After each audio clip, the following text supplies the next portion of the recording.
नीलांचल निवासाय नित्याय परमात्मने बलभद्र सुभद्राभ्यां जगन्नाथाय ते नमः।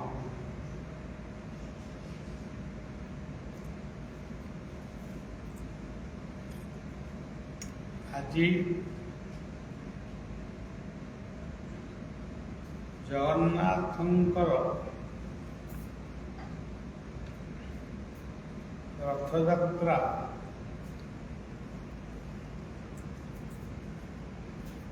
ଶ୍ରୀମନ୍ଦିରରେ ପୁରୀ ଶ୍ରୀକ୍ଷେତ୍ରରେ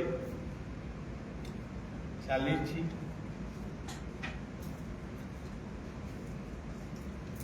ରତ୍ନ ସିଂହାସନ ଉପରେ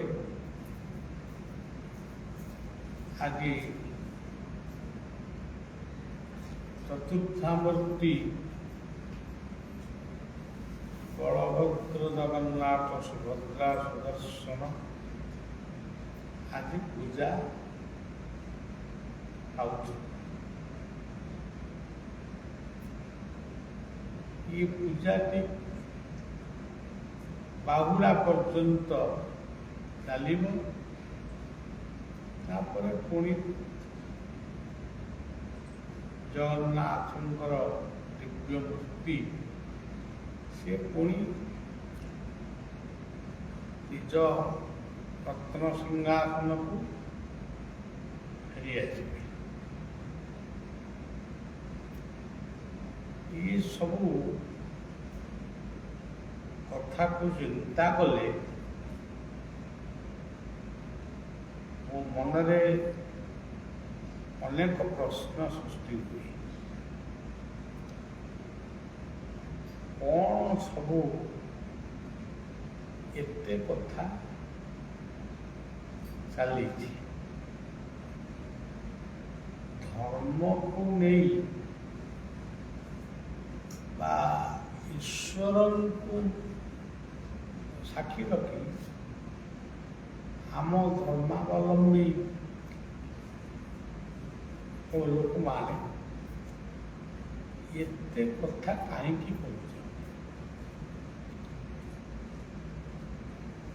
एमिति गोटे मास नहीं जो मासरे पर्वपर्वाणी नहीं बा उपासना करिबा पाई किछि निर्देश नहीं। सब कथा पर भी आम महापुरुष माने हमको शिखेले बुझु न बुझु पढ़ गीता रुचु न रुचु खातु पिता बुझीपार बा न बुझीपार गीता प्रत्येक दिन पढ़। गोटे श्लोक हेल्ला भी पढ़। जदि गीता पढ़िबार आग्रह नहीं गीता पढ़िबा आरंभ कले किछि दिन पर गीता पढ़िबा पाई आम भितर स्वतंत्र इच्छा शक्ति जागृत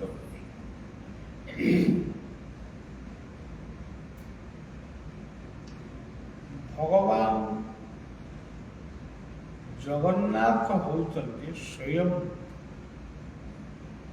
गीतांकर अविकल प्रतीक। गीता बही खेलेले बात मौकई देले ता भीतर अनेक लेखा बाहर प्रथम अध्याय द्वितीय अध्याय तृतीय अध्याय 18टी अध्याय ता भीतर अच्छे किंतु गरुड़ स्तंभ पाखे ठिया जेकोसी ଦେବାଦେବୀ ମନ୍ଦିର ଆଗରେ ଠିଆ ହେଇ ତମେ ଦର୍ଶନ କରିବ, ଭୋଗ କରିବ, ଦୀପ ଜାଳିବ, ସବୁ କରିବ। କିନ୍ତୁ ଗୀତାର ବା ଶାସ୍ତ୍ରର, ଗୀତା ନହେଲେ ବି ଭାଗବତ ହେଇପାରେ, କୌଣସି ଶାସ୍ତ୍ରର ନିର୍ଯାସ ବା ଶବ୍ଦ ଆମକୁ ଶୁଭିବନି। ତେବେ ଏଠି ଜଗନ୍ନାଥ କ୍ଷେତ୍ରକୁ ଯଦି ଆପଣମାନେ ଭଲ ଭାବରେ ନିରୀକ୍ଷଣ କରିବେ, ଆମେ ନିରୀକ୍ଷଣ କ'ଣ କରିବା?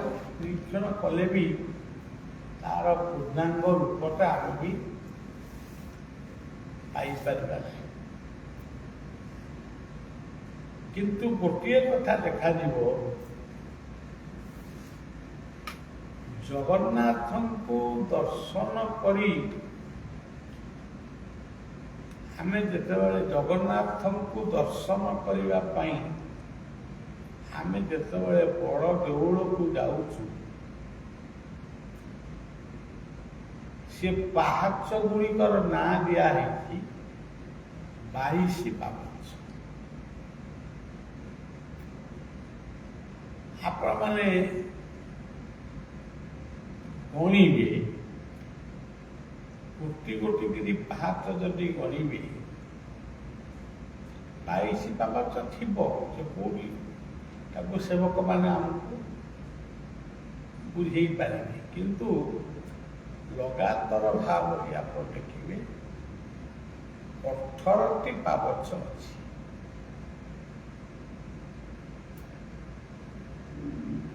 ये जो 18 पावच, ये पावचटी प्रकृतर कौन?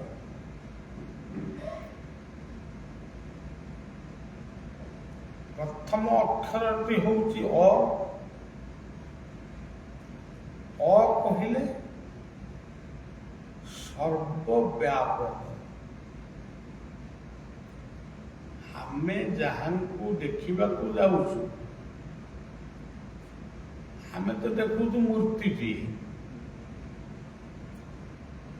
आम भितर से सर्वव्यापकतार भावना एत शीघ्र आसुनी, किंतु अ कहले अनंत, जहांकर आदि अंत प्रांत मध्य किछि आमे हिसाब करि पारिबे। तांको आद्य कोउठी, प्रांत कोउठी, मध्य कोउठी। अ कहिले अनंत। आमे एटी पूजा करूछु जहां से होउछंती अनंत।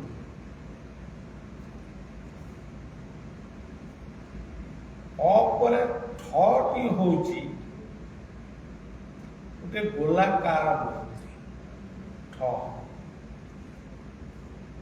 ठटी होउची अखंड मंडलाकारम व्याप्तं येन चराचरम तत्पदं दर्शितं येन तस्मै श्री गुरवे नमः। एई ठ होउचंती शून्य, महाशून्य, निराकार, निर्गुण, निर्विकार, यहांकर स्वरूप होउचे शून्य। सेठी अक्षर किछि नहीं, सेठी गोटे बलय बा स्वरूप अछि, किंतु अक्षर ताको वर्णना करा जाए। ये होची ठ। रटी कौन? ये रटी होची आपण जेतेबेले आमे माने जेतेबेले ପ୍ରଭୁଙ୍କର ଦର୍ଶନ ପାଇଁ ଗରୁଡ଼ ସ୍ତମ୍ଭ ନିକଟରେ ଆମେ ମୁଣ୍ଡିଆ ମାରୁ ବା ଗରୁଡ଼ ସ୍ତମ୍ଭ ଆଗକୁ ଯାଇ ମୁଣ୍ଡିଆ ମାରୁ, ଏ ଯେଉଁଠି ମୁଣ୍ଡିଆ ମାରୁ ସେଠି ପ୍ରଥମେ ଆମେ ଜଗନ୍ନାଥଙ୍କର କ'ଣ ଦେଖିବା? ଆପଣ ଗୁରୁ ଦର୍ଶନ କରିବାକୁ ଯିବେ। ଗୁରୁ ଦର୍ଶନର ମୂଳ ଦର୍ଶନଟି କ'ଣ? ଗୁରୁଙ୍କର ପାଦ। ଗୁରୁଙ୍କ ପାଦକୁ ଧ୍ୟାନ କରି ଦଣ୍ଡବତ। ଆପଣ ଯେକୌଣସି ଦେବୀ ଦେବତାଙ୍କ ମନ୍ଦିରକୁ ଯିବେ, ସେଠି ପ୍ରଥମେ କ'ଣ ଦେଖିବେ? ତାଙ୍କ ମୂର୍ତ୍ତି ଦେଖିବା ପୂର୍ବରୁ ତାଙ୍କ ପାଦକୁ ସ୍ମରଣ କରି ପ୍ରଣାମ କରିବେ। ଇଏ ହେଉଛି ପାଦର କଥା। ଠିକ୍ ସେହିପରି ଆମେ ଯଦି ଜଗନ୍ନାଥଙ୍କୁ ଦର୍ଶନ କରିବା, ପ୍ରଥମେ କ'ଣ ଦେଖିବା?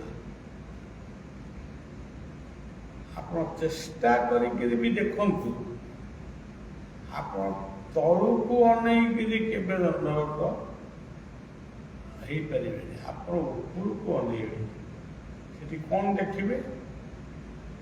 ଦୁଇଟି ସୂର୍ଯ୍ୟଙ୍କର ଚିହ୍ନ, ଗୋଲାକାର ଚିହ୍ନ, ଯାହା ପାଇଁ ଜଗନ୍ନାଥଙ୍କର କେତେ ନାମ ସାଧୁସନ୍ତମାନେ କହନ୍ତି। ତା ଭିତରେ ଚକା ନୟନ, ଚକା ଆଖି, ଏ ସବୁ ଶବ୍ଦ ଆସେ। ସେ ଯେଉଁ ଦୁଇଟି ଚକ ଭଳି ଦୁଇଟି ଆଖିକି ଆମେ ଦେଖୁଛୁ, ତା ଚକା ନୟନ ବୋଲି କହୁଛୁ, ସିଏ ପ୍ରକୃତରେ ତାଙ୍କ ସ୍ୱରୂପଟି କ'ଣ? ତାଙ୍କ ସ୍ୱରୂପଟି ହେଉଛି ଦିବସରେ ସୂର୍ଯ୍ୟ, ରାତ୍ରିରେ ଚନ୍ଦ୍ର। ସବୁ ରାତିରେ ଚନ୍ଦ୍ର ଦେଖାଯାଆନ୍ତି, ଦେଖା ନଗଲେ ବି ସେ ଅଛନ୍ତି।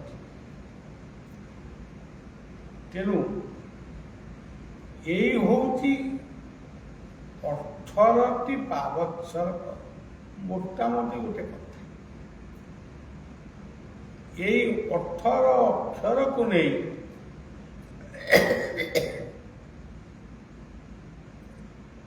ମହାଭାରତ ଯୁଦ୍ଧ 18 ଦିନ ହେଇଥିଲା ବୋଲି ଆମର ପୁରାଣରେ ଲେଖା ଅଛି। ମହାଭାରତ ଯୁଦ୍ଧଟି କେତେ ଦିନ ହେଇଥିଲା? 18 ଦିନ ହେଇଥିଲା। ଏବଂ ଏଇ 18 ଶବ୍ଦକୁ ନେଇ ଗୀତା କେତୋଟି ଅଧ୍ୟାୟ ବୋଲି ଯଦି ଆମକୁ କିଏ ପଚାରେ, ଆମେ ଉତ୍ତର ଦେଉ ଗୀତା 18 ଅଧ୍ୟାୟ। ଏଇ 18 ଅଧ୍ୟାୟ ଗୀତାକୁ ଯିଏ ପ୍ରକୃତରେ ଶ୍ରଦ୍ଧାରେ କିଛି ଦିନ, କିଛି ସମୟ ବା କିଛି ମୁହୂର୍ତ୍ତ କରି ସେ ତାକୁ ଅତିକ୍ରମ କରେ, ତାହେଲେ ନିଶ୍ଚୟ ବା ନିଶ୍ଚିତ ଭାବରେ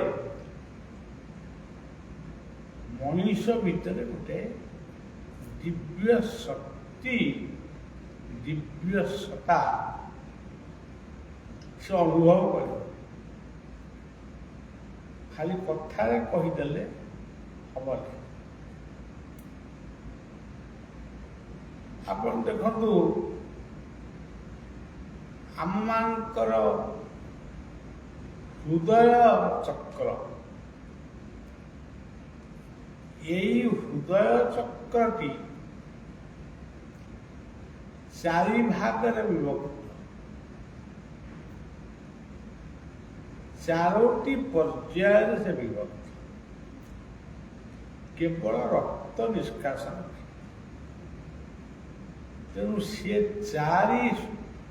ଚାରିଟି କ'ଣ? ସେ ଚାରି ହେଉଛି ଧର୍ମ, ଅର୍ଥ, କାମ, ମୋକ୍ଷ। ଦୁନିଆକୁ ଆସିଛୁ ଧର୍ମ କରିବୁ, ଅର୍ଥ ଉପାର୍ଜନ କରିବୁ, ଅର୍ଥ ସରିଗଲେ ପୁଣି ନୂଆ କର୍ମ କରିବୁ ଏବଂ ଶେଷରେ ଈଶ୍ୱରଙ୍କ ପଦାବ୍ଦରେ ବା ଗୁରୁଙ୍କ ପଦାବ୍ଦରେ ଶେଷ ଇଚ୍ଛା ଯାହାର ପ୍ରୟୋଜନ ଅଛି ସିଏ ହେଉଛି ଧର୍ମ।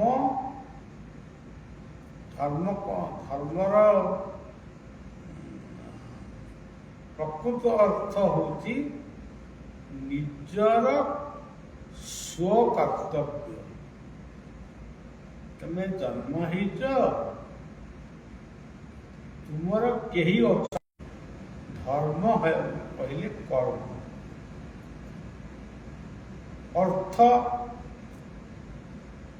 ଯଦି ଜୀବନରେ ଆମେ ଅର୍ଥ ଉପାର୍ଜନ କରିବା ନାହିଁ, ଜନ ଦରକାର ନାହିଁ। ଜଣେ ଋଷି ହିମାଳୟରେ କି ଗୋଟାଏ ନିର୍ଜନ ସ୍ଥାନରେ ବସି ତପସ୍ୟା କରୁଛନ୍ତି।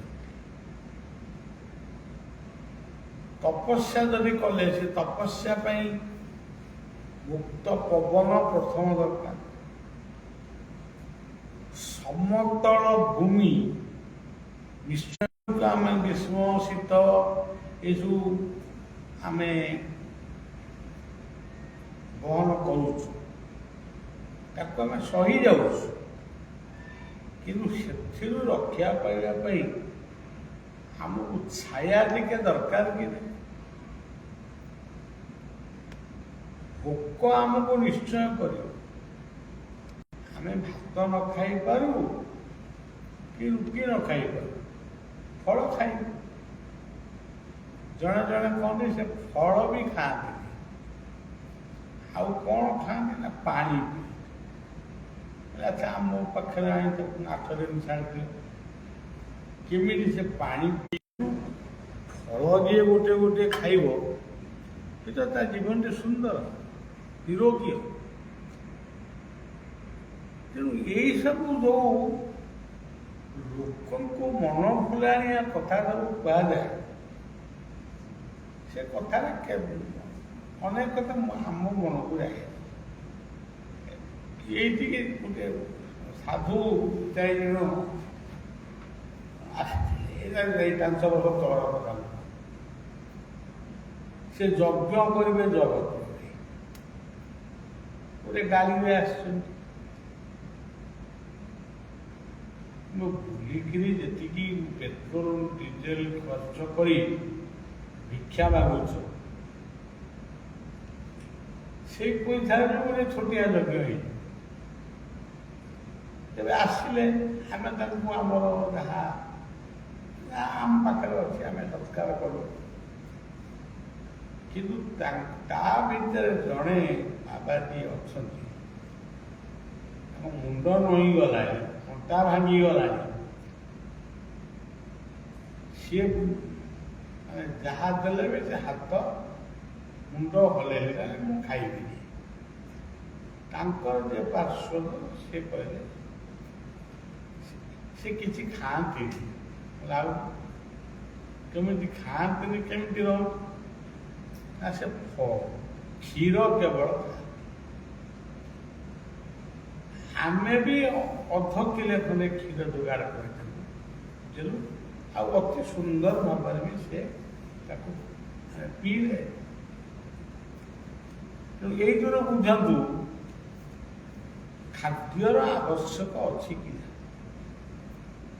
ଅର୍ଥର ଆବଶ୍ୟକ ଅଛି କି ନାହିଁ। ଆମେ ବର୍ତ୍ତମାନ ଏଇଠି ବହିଛୁ, ଆମର ଗୋଟେ କ'ଣ ଅସୁବିଧା ହେଲା, ଆମେ ଡାକ୍ତରଖାନାକୁ ଯିବୁ ନା ନାହିଁ, ଔଷଧ ଖାଇବୁ କି ନାହିଁ? ତେଣୁ ଇଏ ଯେଉଁ କଥା ଈଶ୍ୱର ଆଗରୁ ସ୍ଥିର କରିଛନ୍ତି, ତମେ ତାକୁ ଖଣ୍ଡନ କରିବା ପାଇଁ କିଏ? ଫଳ ଖାଇଲେ ଆମ ତପସ୍ୟା ଭଙ୍ଗ ହେଇଯିବ। ତେବେ ଫଳ ଯିଏ ଖାଉଛନ୍ତି, ସବୁଦିନ ବି ଖାଉଛନ୍ତି, ତାଙ୍କ ଚେହେରା ଆଉ ତମ ଚେହେରା ତାକୁ ଦେଖିଲେ ଆଶ୍ଚର୍ଯ୍ୟ ଲାଗେ। ସେ ଯାହା ହଉ ଧର୍ମ, ଅର୍ଥ, କର୍ମ, କାମ ମୋକ୍ଷ। ମୋକ୍ଷ କହିଲେ ଶାନ୍ତି।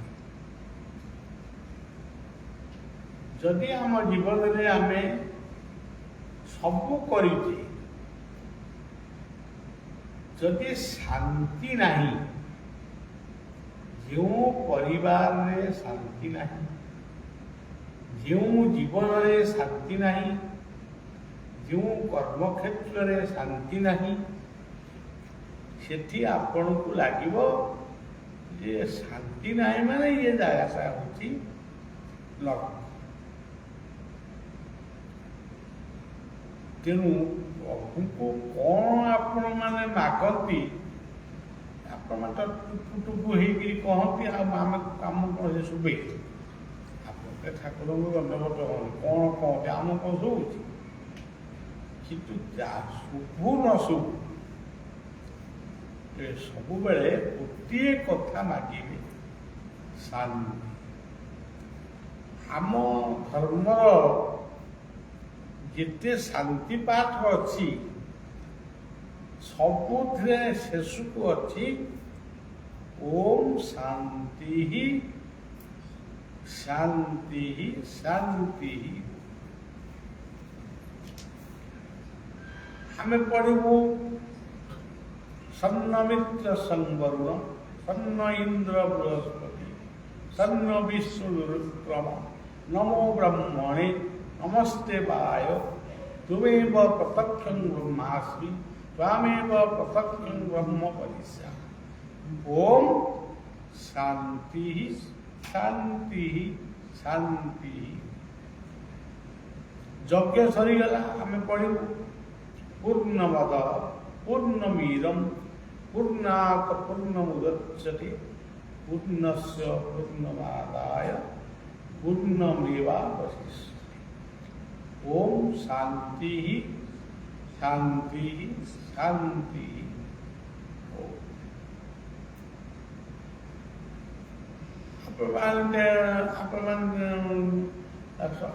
जानते गोटे गोटे लोक कह खाइलु खाइनी चालू खाइबू आउ टे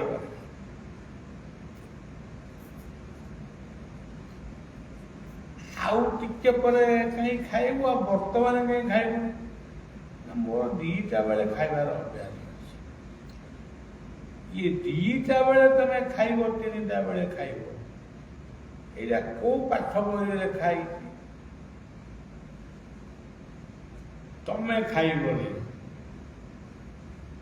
तमें जदि न खाइब तुमको दिने रोग जेकोसी गोटे रोग तुमको आसिक तुम पाखे पहुँचो तेणु सब कौन कर औषध खाइब डाक्तर कहले तुम्हें अमुक अमुक परिवा खाइब अमुक अमुक फल खाइब से पड़े केमती खाइब। तेणु भागवतर गोटे सुंदर पद अच्छी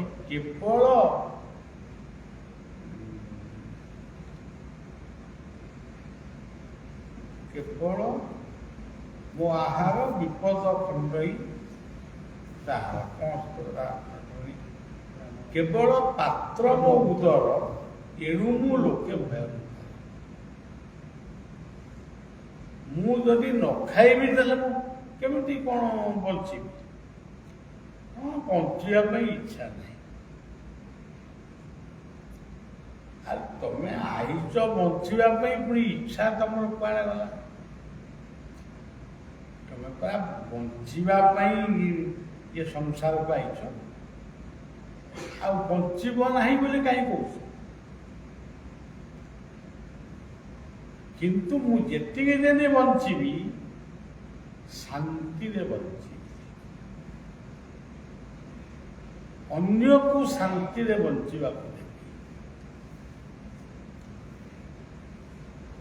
ଯଦି ଏସବୁ କଥା ନ ହୁଏ ନା ମୁଁ ଶାନ୍ତିରେ ବଞ୍ଚିବି ନାହିଁ। ତାମାନେ ତୁ କୋଉ ଟାଇପ୍ର ଜୀବ, ତୋର ଶାନ୍ତି ଦରକାର ନାହିଁ, କୋଉ ଟାଇପ୍ର ଜୀବ ତୁ? ଆମେ ଯେତିକି ଜୀବ ଦେଖିଛୁ ଚିଡ଼ିଆଖାନାରେ, ବାଘ, ସିଂହ, ଭାଲୁ, ମାଙ୍କଡ଼, ବିଲେଇ, କୁକୁର, ଛେଳି, ମେଣ୍ଢା, ଗାଈ, ଇଏ କୋଉ ଲୋକଟିର ଖାଦ୍ୟ ଆବଶ୍ୟକ ନାହିଁ ବା ଶାନ୍ତି ଆବଶ୍ୟକ ନାହିଁ। ଏତେ ପର୍ବପର୍ବାଣୀ ସବୁ କରୁଛ, କ'ଣ ପାଉଛ? କେବଳ କିଛି ପାଉନା। ମୁଁ କହିଦେଉଛି, ମୁଁ କିଛି ପାଉନା। ମୁଁ ଯାହା କହୁଛି ସତ୍ୟ, କିଛି ପାଉନା। କେବଳ ଗୋଟେ ତୁମ ମନରେ ଗୋଟେ ଆସୁଛି, ମୁଁ ଗୋଟେ ଅମୁକ ବ୍ରତ କଲି, ମୁଁ ଠାକୁରଙ୍କୁ ଏମିତି ଡାକିଲି। ଏମିତି ଠାକୁର କ'ଣ କେଉଁଠି ଗୋଶାଳାରେ ଅଛନ୍ତି, ତୁମେ ଡାକିଦେଲେ ସେ ପଳେଇ ଆସିବେ? ଠାକୁର ଅଛନ୍ତି ତୁମ ହୃଦୟରେ, ତୁମ ଜୀବନ ମନ୍ଦିରରେ ଠାକୁର ଅଛନ୍ତି। ତୁମେ ଠାକୁରଙ୍କୁ ଦେଖୁଛ ମନ୍ଦିରରେ, କିନ୍ତୁ ତମ ଜୀବନ ହେଉଛି ଗୋଟେ ମନ୍ଦିର, ତା ଭିତରେ ଅନେକ ଠାକୁର ଅଛନ୍ତି। ତମ କଣ୍ଠ ଚକ୍ରରେ ତମେ ଦୁଧ ନ ପିଇକିରି ମଦ ସିନା ପିଉଛ, କିନ୍ତୁ କଣ୍ଠରେ ଠାକୁର ଅଛନ୍ତି। ସେ କୋଉ ଠାକୁର? ଶିବ ପାର୍ବତୀ। ତମେ ହୃଦୟରେ, ତମର ଗୋଟେ ହୃଦୟ ଅଛି, ସେ ହୃଦୟରେ କୋଉ ଠାକୁର ଅଛନ୍ତି? ସିଏ ହଉଛନ୍ତି ଲକ୍ଷ୍ମୀ ଆଉ ନାରାୟଣ। ତମ ନାଭିରେ ଠାକୁର ଅଛନ୍ତି, ତାଙ୍କ ନାଁ କ'ଣ? ବ୍ରହ୍ମା ଆଉ ସାବିତ୍ରୀ। ତାପରେ ଚକ୍ରରେ ଅଛନ୍ତି କନ୍ଦର୍ପ ରତି ଦେବୀ, କାମ ଶକ୍ତି, ପ୍ରଚଣ୍ଡ ଶକ୍ତି। ଯେଉଁ ପ୍ରଚଣ୍ଡ ଶକ୍ତି ପାଇଁ ଆଜି ପୃଥିବୀରେ ଶହ ଶହ କୋଟି ମଣିଷ ଜୀବ ଜନ୍ମ ହେଇଛନ୍ତି। ତା ତଳ ଚକ୍ରରେ ଅଛନ୍ତି ଭଗବାନ ବିଦ୍ୟାପତି ଗଣେଶ ଆଉ ବକ୍ର। ଆଉ ପିଠି ପଟରେ ଯୋଉ ମେରୁଦଣ୍ଡଟି ଅଛି, ସେଠି କୋଉ ଠାକୁର ଅଛନ୍ତି? ଭଗବାନ ମେରୁଦଣ୍ଡଟା, ହାରଟା ଅଛନ୍ତି। ଆଉ ସେଗୁଡ଼ାକ ସବୁ ନୁହେଁ, ସେଠି ଅଛନ୍ତି ବ୍ରହ୍ମକୁଣ୍ଡଳିନୀ। ଧ୍ୟାନ କଲାବେଳେ ବ୍ରହ୍ମକୁଣ୍ଡଳିନୀକୁ ଧ୍ୟାନ କରିବ। ତମେ କହିବ ମୁଁ 14 ବ୍ରହ୍ମାଣ୍ଡ ବୁଲିବି। ହଉ ଯା, ବୁଲିବାକୁ ଯା। 14 ବ୍ରହ୍ମାଣ୍ଡ କୋଉଠି ଅଛି ମା? ମୁଁ ଦେଖେଇଲ। 14 ବ୍ରହ୍ମାଣ୍ଡ କୋଉଠି? ଭଗବାନ ରାମଚନ୍ଦ୍ର 14 ବର୍ଷ ଜଙ୍ଗଲକୁ ଗଲେ, ସେଠି ଗୋଟେ 14 ସାର୍ଥକ ହେଲା। ପାଣ୍ଡବ ମାନେ 13 ବର୍ଷ ଜଙ୍ଗଲକୁ ଗଲେ। 14 ଯଦିଓ ନ ହେଇଛି, କିନ୍ତୁ ଅଯୋଧ୍ୟାକୁ ଫେରିଆସି ସିଂହାସନରେ ବସିବା ପର୍ଯ୍ୟନ୍ତ 14 କି 15 ହେଇଯାଏ। ସେଠି ଗୋଟେ 14 ସାର୍ଥକ ହେଇଛି। ଆଉ 14 କିଏ? ତମେ ନିଜେ ଗୋଟିଏ 14। ତମ ନିଜ ହାତରେ ତମେ ହଉଛ 3 ହାତ ଅଧେ, 84 ଅଙ୍ଗୁଳ। ନିଜେ ଯଦି ନିଜକୁ ଦେଖିନା, ନିଜକୁ ମାପିନା, ନିଜେ କ'ଣ ତାକୁ ବୁଝିବାକୁ ଚେଷ୍ଟା କରିନା। ଆରେ ଧମଣା ବୁଲି ବୁଲିକିରି ସେଇ ଅମଣା, ପୁଣି ଆମେ ବୁଲି ବୁଲିକିରି ଦୌଡ଼ିଥିଲୁ ସେଇ। ତେଣୁ ଆମର ଆଉ ବେଶୀ ଦରକାର କର୍ମ କର, କିଛି ନା କିଛି କର୍ମ କର। ଆଉ ଆମ ଗର୍ଦ୍ଦପୁର ନନା ଭଳିଆ ଖାଲି ନାମ କରିକିରି କଣ୍ଠ ଥରେଇକି ନାମ କରିବେ, ଆଉ କାମ କଥା କହିଲେ କ'ଣ ଗୋଟେ ହେବେ। କର୍ମ କର, ଶାସ୍ତ୍ର ଅଧ୍ୟୟନ କର, ନିଜକୁ ପବିତ୍ର କରିବା ପାଇଁ ଜପ କର। ଯୋଉ ମନ୍ତ୍ର ହଉଛି ଯୋଉ ମନ୍ତ୍ର ଜପ କର। ଆଉ ଦୁନିଆରେ ତୁମେ ଯେତେ ସେବା କରୁଛ କର। ମୁଁ ମହାଦେବ ମନ୍ଦିରରେ 1008 ବେଲପତ୍ର ଚଢ଼େଇବି। ତୋ ଭଳିଆ ପାପିଟିଆ ଆଉ କେହି ନାହାନ୍ତି। ତୁ ସେ ବେଲପତ୍ରକୁ ନଣ୍ଡା କରୁନୁ। ବେଲ ଗୁଡ଼ାକ ଫଳିଥାନ୍ତା, ତାକୁ ଖାଇଥିଲେ ପେଟ ଭଲ ରହିଥାନ୍ତା। ମାନେ ତୁ ସେ 1008 ବେଲପତ୍ର କାହିଁ ଚଢ଼େଇଲୁ? 1008 ବେଲପତ୍ର ଚଢ଼େଇଲୁ ମାନେ କେତେଟା ବେଲ ନଷ୍ଟ କଲୁ, କେତେଟା ବେଲପତ୍ର ନଷ୍ଟ କଲୁ। ବେଲପତ୍ର କ'ଣ ହେଇଛି କେବଳ ଶିବଲିଙ୍ଗରେ ଚଢ଼ିବା ପାଇଁ? ଲକ୍ଷ୍ମୀ ବିଲ୍ଲବନେ କଦମ୍ବ କୁସୁମେ ଦିବ୍ୟଙ୍ଗନା। ତେଣୁ ସେ ସବୁ ନୁହେଁ, ଲକ୍ଷ୍ମୀ ବିଲ୍ଲବନରେ ରହନ୍ତି। ତେଣୁ ଏଇ ଯୋଉ ଆମେ 1008 ତୁଳସୀ ଚଢ଼େଇବୁ କାହିଁକି ଏତେ ଚଢ଼ଉଛୁ? ଶାନ୍ତ ହୁଅ, ନିଷ୍ଠଭାଷୀ ହୁଅ, ଶାସ୍ତ୍ର ଅଧ୍ୟୟନ କର। ଆଉ ଦୁନିଆରେ ଯେତେ ସେବା ଅଛି, ଅମୁକ ସେବା, ଢମୁକ ସେବା, ଢିଙ୍କି ସେବା, କେବଳ ସବୁଠାରୁ ଶ୍ରେଷ୍ଠ ସେବା ଗୁରୁଜନଙ୍କର ସେବା। ଗୁରୁଜନ କହିଲେ ତା ଭିତରେ ବାପା ଅଛନ୍ତି, ମା ଅଛନ୍ତି, ଅଜା ଅଛନ୍ତି, ଆଈ ଅଛନ୍ତି, ପିସା ଅଛନ୍ତି, ସମସ୍ତେ ଅଛନ୍ତି, ମଉସା ଅଛନ୍ତି। ସେବା ହିଁ ପରମ ଧର୍ମ। ସେବା କର, ସେବା ହିଁ ପ୍ରକୃତ ପୂଜା। ତେଣୁ ଜୀବନରେ ଏତିକି କଥା ଆମର ଯଦି କରୁଥିବା, ତାହେଲେ ସେଇ ଯେଉଁ ଶାନ୍ତି, ସେବା ଯଦି ହୁଏ ପୁରୁଷ, ତାର ନାରୀ ହେଉଛି ଶାନ୍ତି। ସେବା ଯଦି ସ୍ୱାମୀ, ତାର ଧର୍ମପତ୍ନୀ ହେଉଛନ୍ତି ଶାନ୍ତି। ସେଥିପାଇଁ ଆମ ବେଦାନ୍ତରେ ଶାନ୍ତି ଶାନ୍ତି ସବୁ ବୋଲି କୁହାଯାଏ।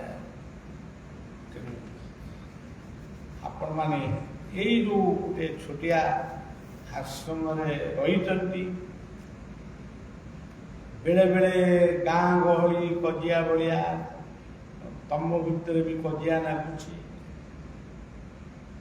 ସେ ଯିଏ ମାନେ କଜିଆ କରିଛ, କ'ଣ ତମେ ପାଇଛ? କ'ଣ ତମେ ପାଇଛ? ବରଂ ବୈକୁଣ୍ଠ